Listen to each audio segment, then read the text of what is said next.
accepted the responsibility to protect. Atrocity prevention. Words kill. All societies are potentially vulnerable. Atrocity crimes. Timely and appropriate action. Welcome to Expert Voices on Atrocity Prevention by the Global Center for the Responsibility to Protect.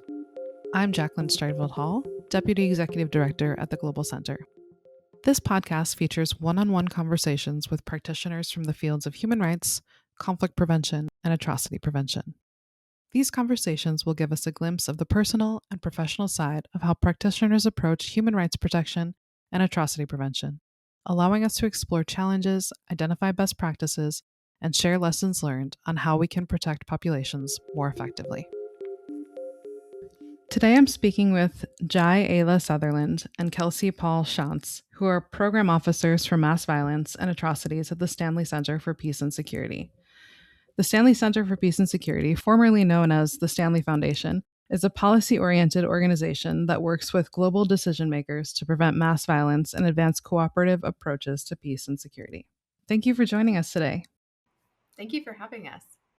Can you give us an overview of your work with the Stanley Center and how the organization approaches mass violence and atrocities? Yes, absolutely. So, as you mentioned already, Jackie, the Stanley Center is focused on issues of global challenge and global nature and how we might find global solutions. Jai and I focus on the prevention of mass violence and atrocities, but we do also have colleagues that work on climate change and nuclear weapons, as well as working with members of the journalism and media community. And we do also have a global education program focused locally here in Iowa, where we're based. Our work on mass violence and atrocities really comes from the perspective that when we are already looking at situations where early warning is present in situations of mass violence, there's so much that we can do 10 years before that point in time. There's so much that we can do 20 years before then that looks at the factors, including those that are in the atrocity risks and risk factors that are present in societies that we can address. So we're really focused on really the upstream dynamics with that. You both recently published an edited volume on identity-based mass violence in urban contexts, Uncovered, which came together as part of a multi-year project on this issue. Can you shed some light on how you first came to focusing on identity-based mass violence in particular, and what drew you to examining this phenomena in urban contexts? So as Kelsey was mentioning, we really have approached our work in mass violence and atrocity prevention from a structural lens.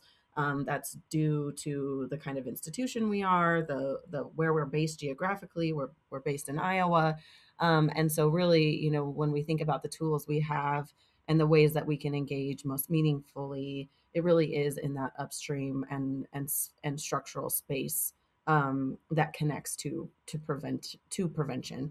The focus on identity itself, it really comes from our history of working on the prevention of mass atrocities, broadly speaking, and identity being a core factor across so many forms of those atrocity crimes.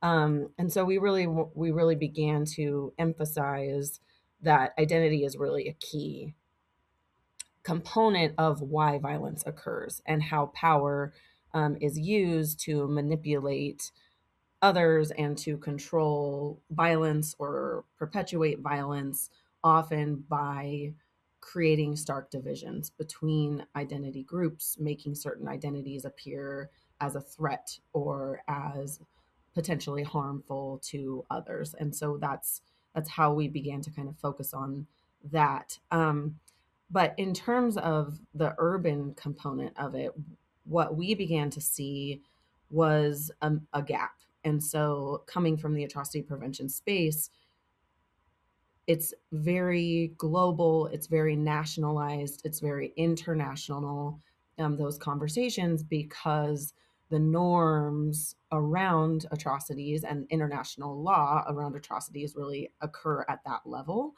And what we saw was that it then created a gap where city leaders actually weren't really part of of that international or that global conversation about what it means to actually prevent mass atrocities. And we took a lot of lessons from other spaces, particularly the climate change field, which did really and has really meaningfully engaged city and subnational actors as key players in those global conversations, both as helping elucidate the problem and, really importantly, as key implementers in addressing the problem and providing the solutions that help undermine the negative trajectory that we have when it comes to climate change. And we thought, oh, well, there's definitely a space for cities to be participating in this conversation around preventing violence, and particularly at the structural level, because cities themselves are actually bearing a lot of the responsibility to determine whether their citizens are safe or not. And so there's actually a gap in the multilateral global space to welcome in the perspective of cities. But also, if we're going to implement solutions that actually make prevention a reality, we ought to be engaging with cities as well. And so that's where the strategy and the philosophy behind it came. But we also were really lucky to be partnering with Rachel Locke at the Violence, Inequality, and Power Lab at the Kroc Institute for Peace and Justice at the University of San Diego. And her expertise was really grounded in urban violence prevention. And so as we began talking about, oh, well, there's a lot of really interesting work using very similar language and approaches around structural prevention taking place at the urban level, but these people working in the urban violence space and these people working in the mass atrocity space are completely disconnected from each other. There's really no space for integrated conversation here. And yet we're having very similar conversations and they're meaningfully connected. if those conversations and those people in those spaces aren't actually speaking to one another, we're really missing an opportunity for collaboration, engagement, and actually meaningful impact when it comes to making people's lives safer. And so that is actually in partnership with Rachel, who is, another of our co-editors on the volume. That's really where this whole construct of the idea came together. Well, Jai really answered that perfectly and beautifully. One thing I'll just note is this process started back in 2020 with a first informing paper where we explored even how mass atrocities and genocides were occurring within the space and structure of the city, and understanding how those instances were happening, how the city dynamic of place and urbanism was even a factor in how people were experiencing genocide and mass violence, was very important in informing our next steps and even deciding to do an edited volume. We also at that time benefited from a huge degree of insight and advice from a reference group that was compiled from across experts in peace building, atrocity prevention, and urban violence, and those who really understood to the data and evidence that we have on how to prevent and how to address mass violence in cities. So this is a multi-year, multidisciplinary project that I think at this point has involved between or around 75 people in total, between our contributors, those that are part of the reference group, those who ultimately were peer reviewers of our academic chapters and contributions to the volume, and then also those who provided their insights along the way to inform and shape this. As Jai mentioned, we are co-editors along with Rachel Locke, as well as Andre Serban-Pont, who is the executive director or president, of CRIAS, which is an international regional think tank in Buenos Aires, Argentina. Fantastic. I want to pick up on something Jai said about kind of the overlaps between the research spaces and where the atrocity community could maybe be better informed on the work around cities. Cities are often framed as sites of opportunity, and especially in the American context that we all know very closely, spaces for diversity that you might not see elsewhere. How does that narrative sometimes obscure the very real risks of exclusion and violence? And how do everyday policies around housing, policing, migration public spaces, even climate change, as you mentioned, contribute to identity-based harm over time?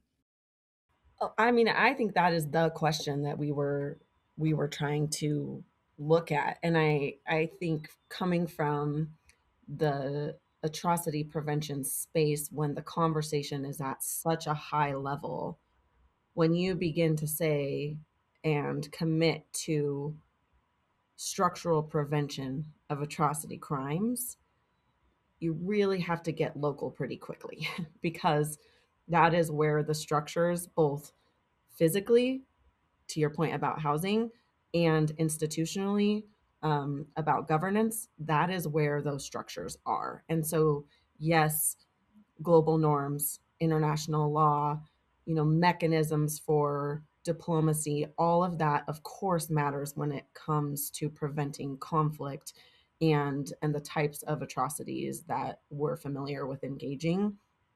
However, it's missing all of those core components that you just referenced, which are the day to day lived realities of communities. And there's a choice. There are people in leadership positions at the subnational and at the city level who make choices every single day. They set policy agendas about how they include or don't certain groups of people, how they see or don't certain groups of people, and how they value or don't certain groups of people.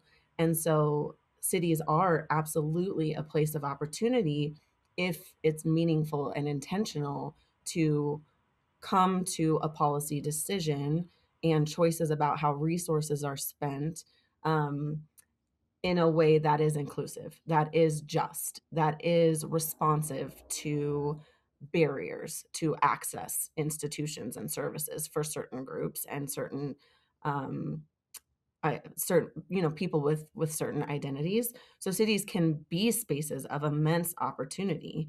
Cities can also create barriers. So it's not, I mean, cities are not necessarily there. It's a neutral space, and it's whether or not the leaders in those spaces are working toward an agenda that is, pro prevention essentially. But that is not necessarily how they're going to frame it.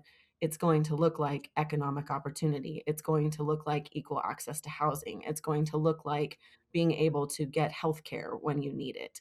It's going to look like your skin color doesn't determine whether or not you have access to a strong public education institution. That is really where we get, housing policy, zoning. That's where we get to the structural components of prevention and of safety and of real lived experience of whether or not you are safe and included. The other thing is cities are real spaces of power and influence, and so those with power can create narratives. Um, they can include or exclude, and so I think there's real opportunity there. And the other thing is that there's real evidence actually about what works in all of those cases I just mentioned. And so it's not a conceptual argument. It's a practical argument about things that actually work or don't.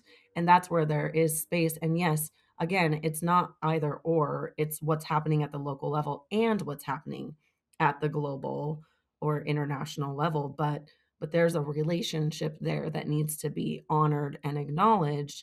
And then there's a relationship between the leaders at both of those levels who need who can and do in some cases, make those commitments to prevention. But what if there's more collaboration between them and among them to actually create a narrative about the real role cities play, in this space?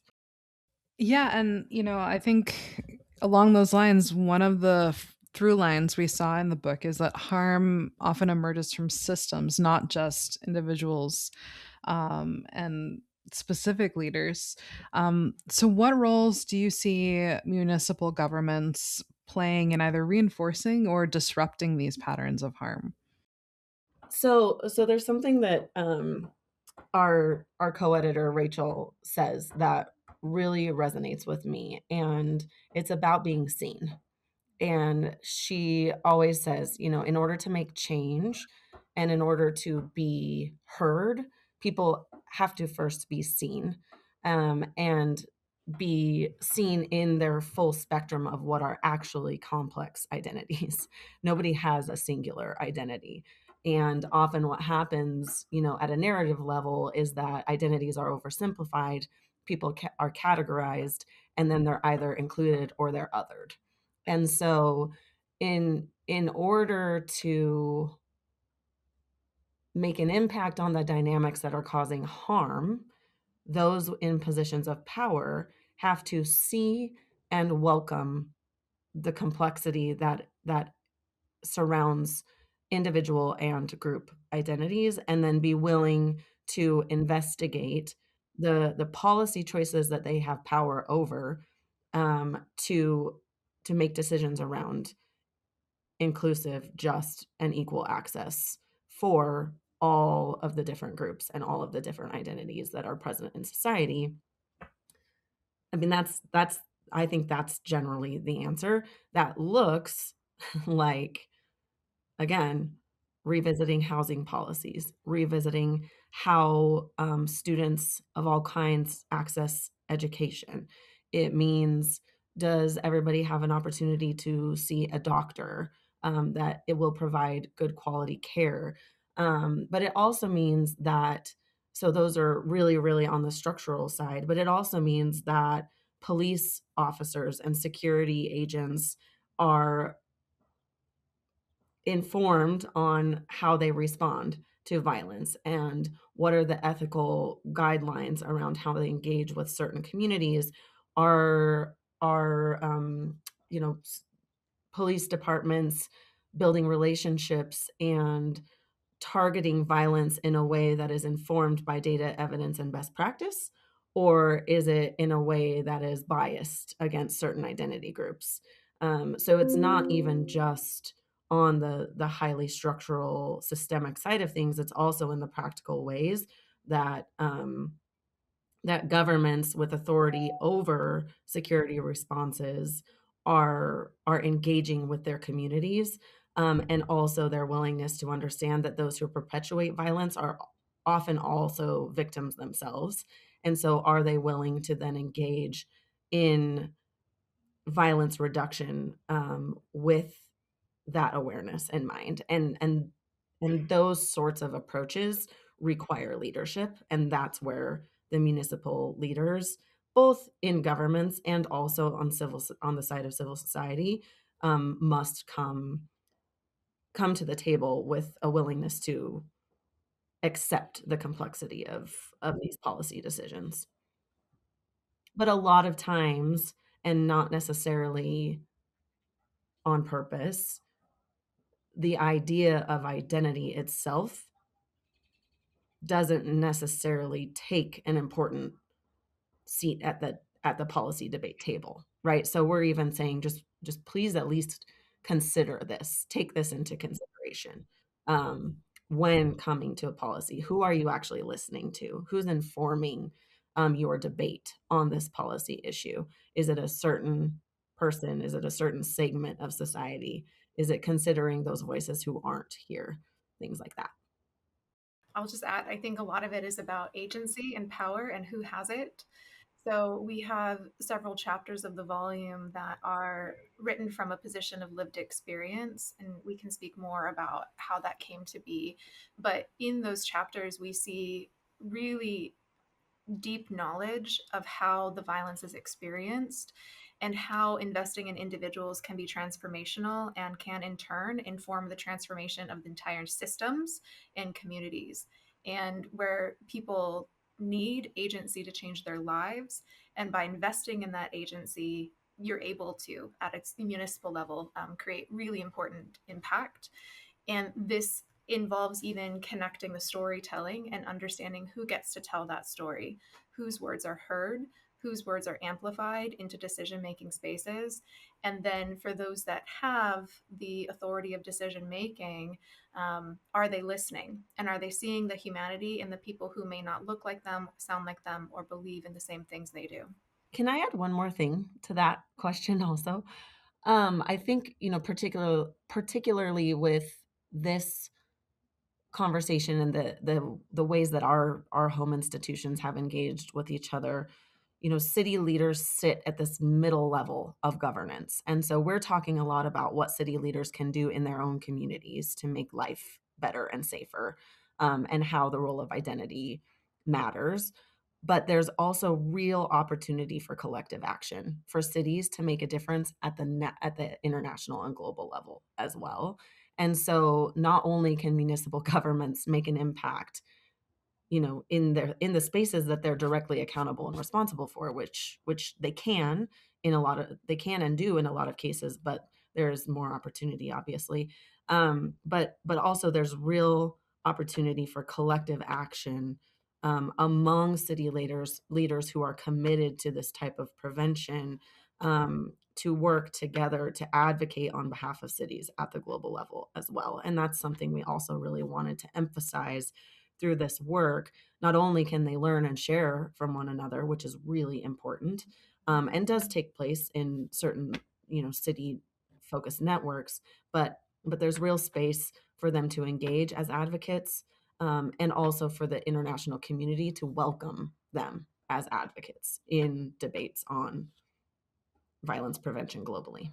Interesting. And I want to touch back on the cases that Kelsey mentioned, but in our space, especially operating on the multilateral level, we often talk about the UN framework of analysis for atrocity crimes. And we use it as a tool in a lot of our trainings, but also frequently as a community kind of come together and think about like what's missing. We know that a lot, it's a very comprehensive document, but we also question, what more about identity, what more about atrocity risks might be missing from here. And I'm not sure if we've ever like deeply engaged city leaders anywhere on like that question. We engage with atrocity prevention experts, but I'm not sure if we've, gone to, the mayor of Chicago or, another city, Buenos Aires, something like that, to ask, like, in your city, where are you seeing fractures between communities? So that's a very roundabout way of getting to the question of, Kelsey, you mentioned the casework you did, and Jai, you mentioned, just getting leaders to consider identity. So maybe through the cases, do you want to talk about some places where identity is overlooked in cities and where considering it has made a difference? I think also there's really a lot of space for humility here. I think for those of us coming from the atrocity prevention space. So you mentioned like not engaging with cities. We're also missing a lot of opportunities to learn from cities by not engaging with them. The challenge here is going to be about language. Cities aren't talking about preventing atrocities, but they are doing the work of preventing atrocities, or, in the negative circumstances, creating more division or not emphasizing social cohesion. But social cohesion is a word that cities are using. It is a policy goal, and it's very much aligned with the goals of the atrocity prevention community. It's just a different framing, it's a different language. So I think, that's one thing that we, coming from the atrocity prevention space, should be mindful of. This work actually is happening, and actually we have a lot to learn on the practical side about the ways that city leaders think about creating safe spaces for their community. So that's just one thing. And actually, I will say the in the book, we have really good cases of positive ways that cities are handling and encountering these dynamics. So I'll just quickly mention one, and then Kelsey, you come in with your thoughts. But one of the examples that I want to provide is about a program that is called Ceasefire in Mexico City.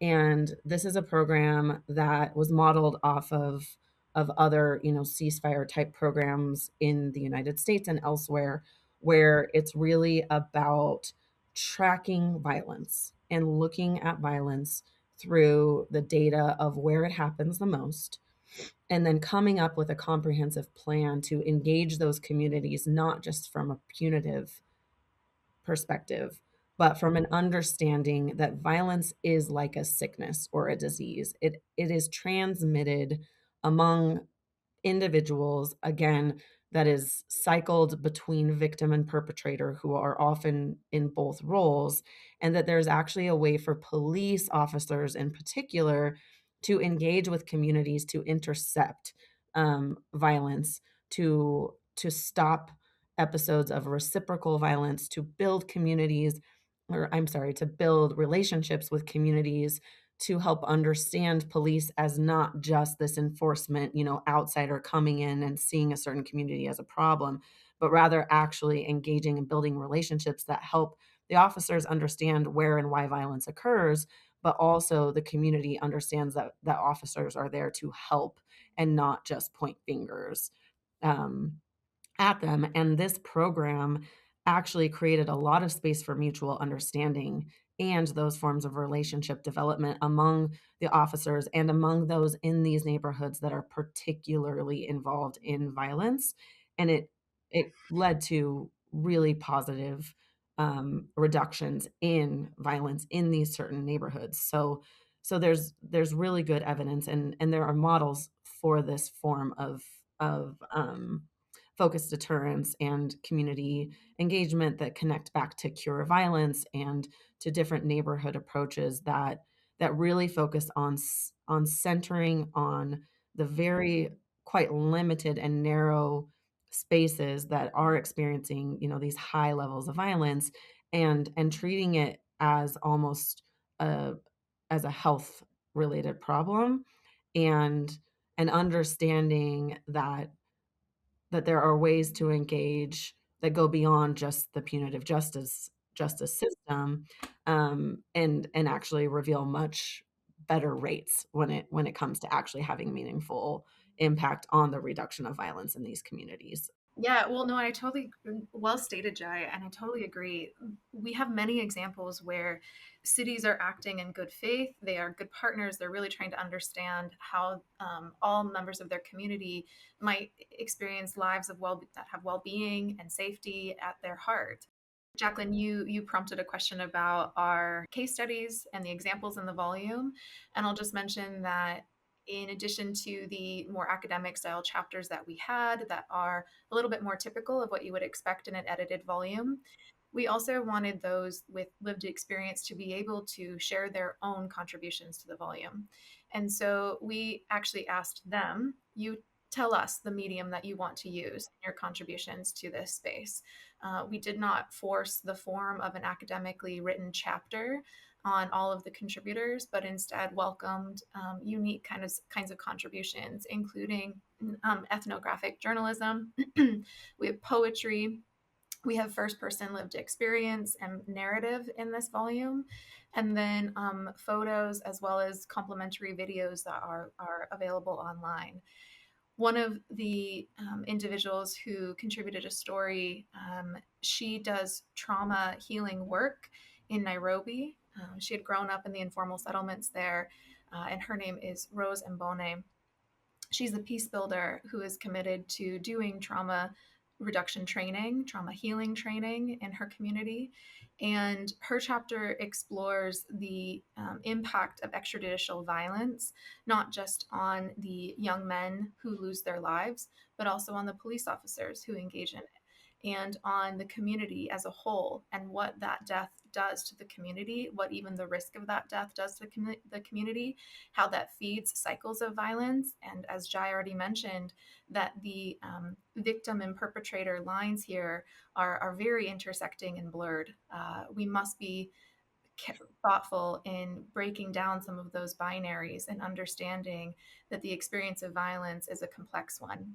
And if we want to heal, we need to see the humanity in one another and find solutions that are beyond the systems that we all come from and grow up within.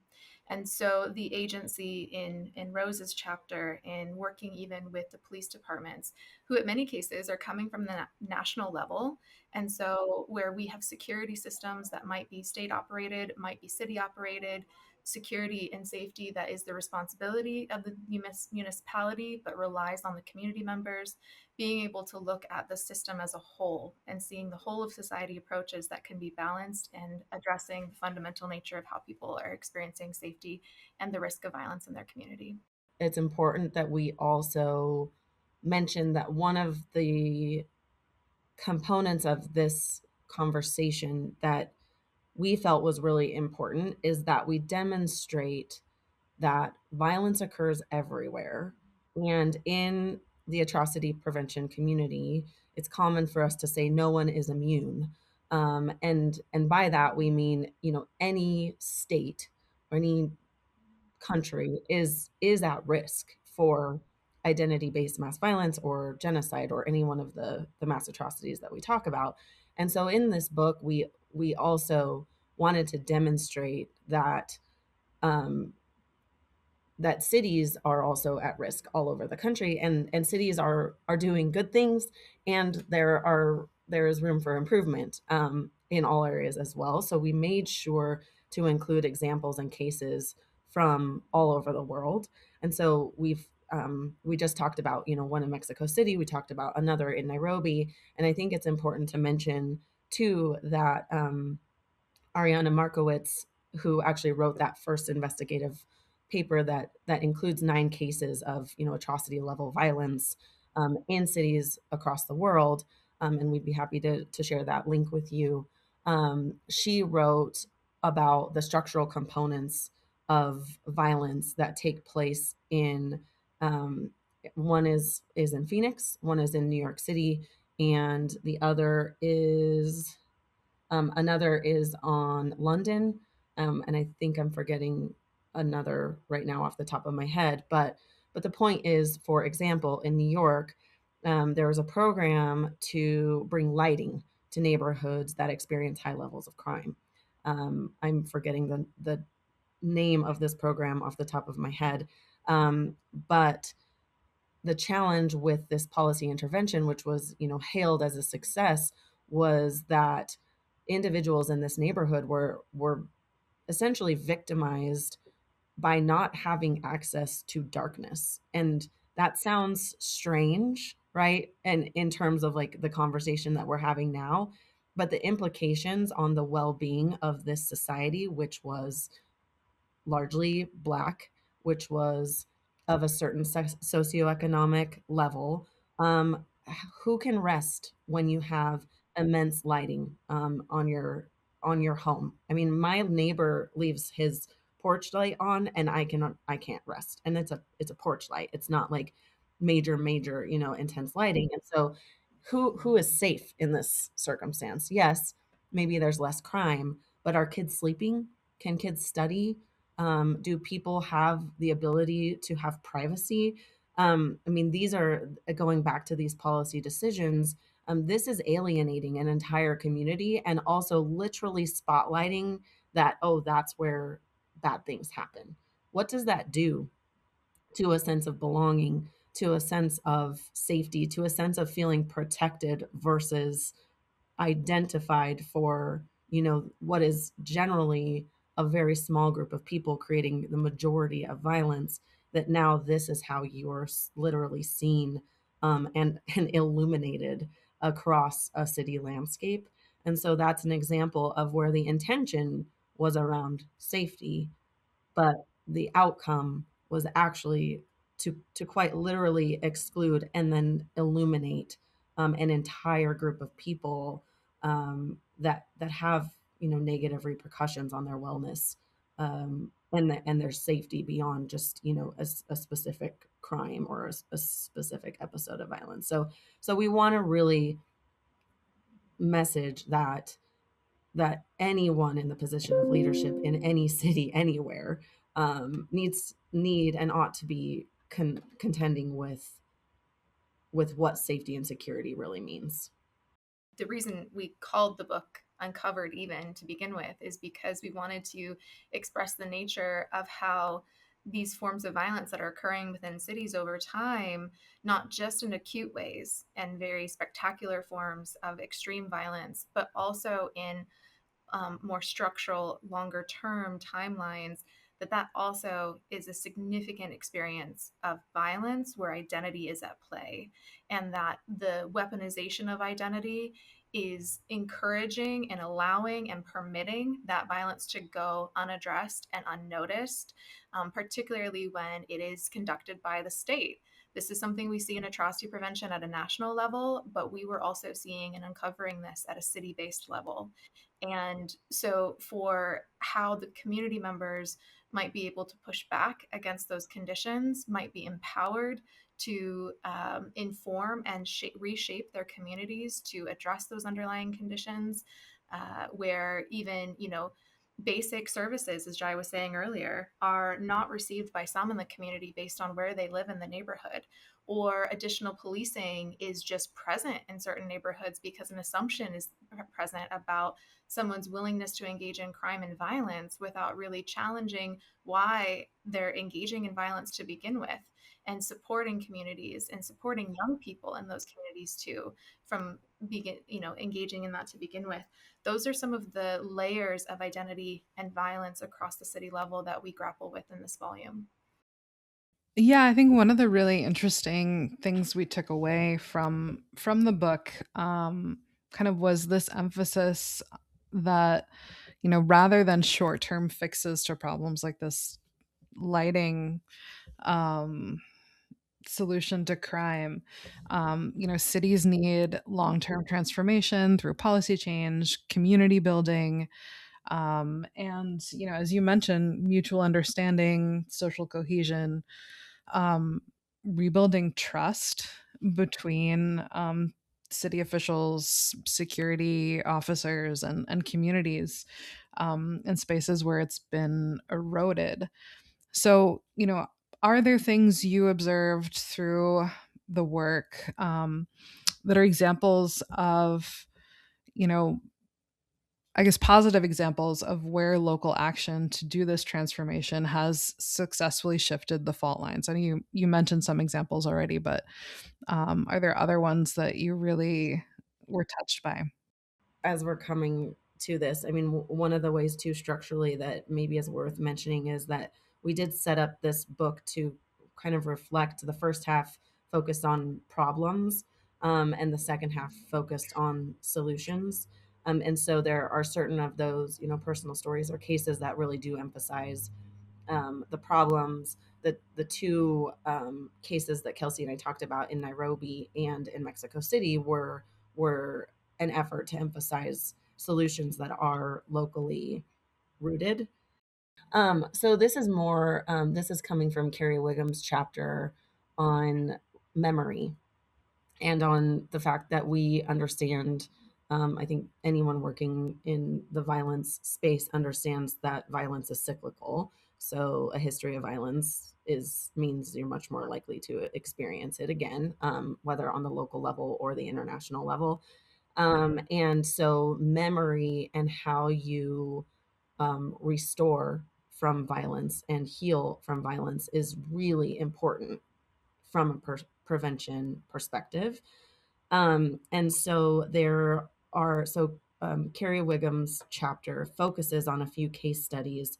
One that's really coming to mind right now is after the dictatorship in Argentina, there were very grassroots level organized approaches to hold perpetrators of the atrocities that occurred during the dictatorship to account. And a lot of that occurred through art. And so there are two ways that I think are just profoundly creative and impactful that he includes in his chapter. That one is these groups of people came together and they changed the street signs in Buenos Aires to point to where, so instead of, whatever street, it actually would say the name of a perpetrator and point to where those people lived in the communities, because these people who were responsible for the dictatorship just rejoined society and then just went on living their normal lives. And so this was an effort to say, not only are they not being held accountable, but they're living among us and they're over there, by the way. And so I think that's exceptional way of demonstrating how resilient communities are and how creative they are, but also how creative, and artistic approaches to accountability actually really matter, because they meet us at this human level. It's not just this intellectual experience, but it's like, oh no, they're like maybe my neighbor. And maybe that means they should have to at least go through a justice system. Um, and so that was one. And then the other was there were so many who were disappeared during the dictatorship in Argentina. And so again, groups of people came together. And how do you make people who literally go missing reappear? And I might mention that this is happening in our own country right now. Um, and what they did was, so I think the number is 30,000, but I could be misremembering that. But groups of people came together and they outlined themselves, 30,000 outlines of bodies on the ground to, like we do as kids, to chalk outline your body when you lay down. And it was a visual representation of the number of people who were literally just gone. And Argentina did end up going through an imperfect, but at least a process that did begin to hold some of the people who were part of the dictatorship and responsible for those disappearances to account. And so it's an example of people coming together, using art, using human creativity to put pressure on those with power to do something about holding those who perpetrated these high levels of violence to account, as a way of saying, you are not going to get to live the rest of your life with impunity. And therefore, if this happens again, we'll be back. And that matters in terms of preventing future violence. What do you hope policymakers or practitioners take away from the book and into their work going forward? A lot. There's a lot from this book that people can learn from. I actually think this book, for me, offers a lot of hope. And that's been one of the most valuable outcomes of this type of work, is seeing actually how much good work is happening to strengthen communities, to support communities. And there's tons of room to do more of that work, but there's a reason to be hopeful about what can be done at the subnational level, especially at this time where it feels like everything at the global level is crumbling away from us. And so that is really important. I think another thing I just want to make sure to mention is that this conversation has really centered on the areas for strengthened collaboration between those of us who have worked at the really global international level and those at the city level who are doing this work day to day. And so I just wanted to mention that we are part of the Secretariat for the Peace in Our Cities Network, which is an organization of over 30 cities and over 50 civil society organizations that are at that subnational level, who are thinking about and committed to reducing violence in their communities, learning from one another, and also advocating together as a whole, all focused on violence reduction. And there really are very meaningful ways to create relationships, between those of us who are working at this global level and these partners and these members who are doing the work and who see it from a very personal, from a perspective of being accountable to their constituents. And there's so much to be gained, both in terms of real perceived and lived safety, but also from approaches to improving violence reduction practices, from creating that collective voice around violence reduction from the local level that has been missing in these global spaces. And so I just want to offer that we're happy to be a conduit and a connector through that network to anyone in this more traditional atrocity prevention space who's interested in connecting more to those at the local level. So that's the Peace in Our Cities network, and happy to make those connections and be part of the conversation moving forward. I will just take your question from the place of starting from where we are in our world right now as well, when we see this rise in authoritarian regimes and authoritarian style approaches, including the associated crackdown on civil societies, civil liberties, freedom of movement, freedom of expression, repressive measures like this are often coordinated by national governments.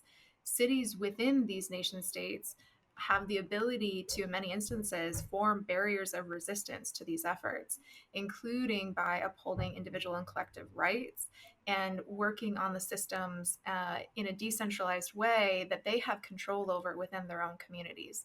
So regardless of the system or the context, it has never been a more urgent time to work with our city leaders, including community leaders around the globe, to protect human rights defenders, journalists, academics, political prisoners, and all those who might be persecuted for their beliefs, including their opposition to political elites and their identities.